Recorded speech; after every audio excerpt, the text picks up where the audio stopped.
Une équipe de chercheurs s'est penchée sur le lien existant entre la pédagogie par projet et la mise en œuvre du projet éducatif de quelques écoles du primaire.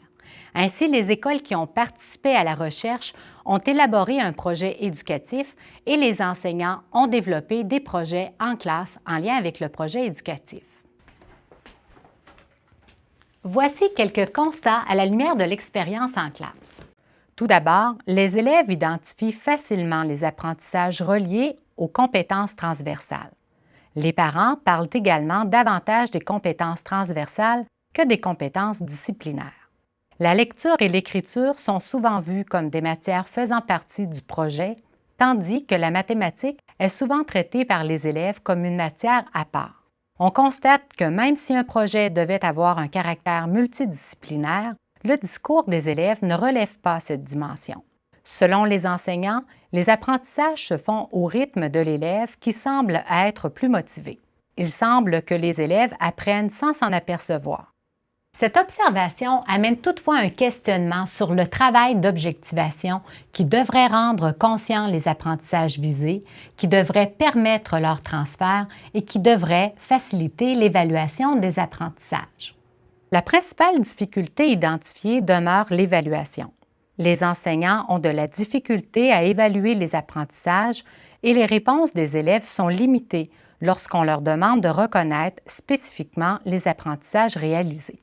Il n'y a pas que du côté de la classe que l'on rencontre certains obstacles, mais aussi à plus grande échelle du côté de l'école avec le projet éducatif et le plan de réussite. Le principal obstacle se situe au niveau de la mise en œuvre du changement que cette appropriation nécessite au sein de l'équipe école.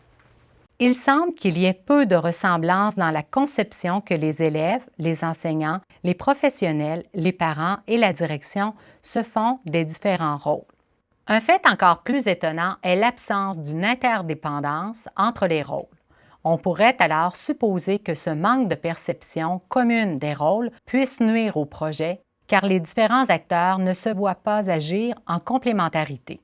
Travailler au développement d'une vision partagée signifie se poser des questions qui vont permettre de s'entendre sur les grandes visées poursuivies.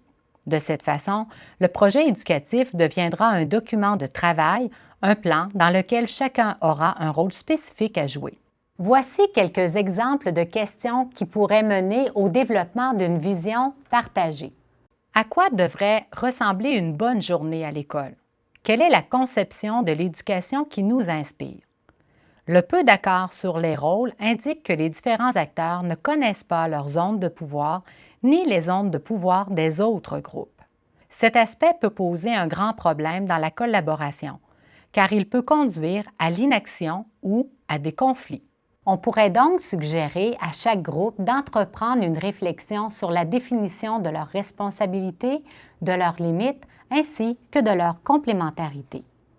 Ce même exercice pourrait aussi s'avérer très utile à l'intérieur des classes.